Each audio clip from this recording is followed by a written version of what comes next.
आज दाईको बर्थडे हामीले कसरी मनायो त ध्यान दिएर हेर्नुहोस्। सबैलाई मेरो डे 18 अफ आइडी मद्रासमा स्वागत छ। आजको भ्लगको सुरुवात हुन्छ राँटीको 11 बजे। हामीहरू लागेको थियौँ हामी जुस खान जाऊँ भनेर हामी यसो बाहिरतिर डुल्नतिर लाग्यौँ। अनि फेरि हामी पुग्यौँ जैतुनमा। यहाँनिर एकदमै मिठो जुस पाउँछ, किनभने यहाँ नेपालीहरू पनि हुनुहुन्छ, एकदमै गफ पनि हान्न मजा आउँछ।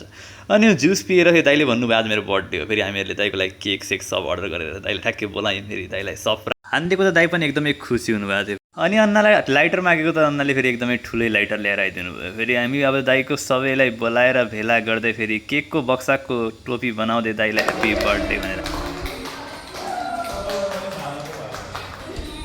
अनि एकैछिन ढिलो गरेपछि सबै केक सकिन्थ्यो, त्यसैले म जल्दी जल्दी गरेर केक खानातिर लागेँ। अनि आज खानामा अन्डा करी थियो, त्यसैले गर्दा म फर्स्ट प्याक गर्नतिर लागेँ, किनभने त्यतिखेर खान मन थिएन। अनि बिरयानीलाई पनि प्याक गरेर फेरि केरा खोज्न गएको थियो, सबै केरा त दिलले राख्नु भएको रहेछ। अनि दुईवटा केरा चोरेर फेरि म कोठामा गएर दाइ र म मिलेर खानातिर लागेँ। अनि मैले आजको ब्लगलाई यत्तिकै हिन्ट गरेँ। हस्त ल, बाई।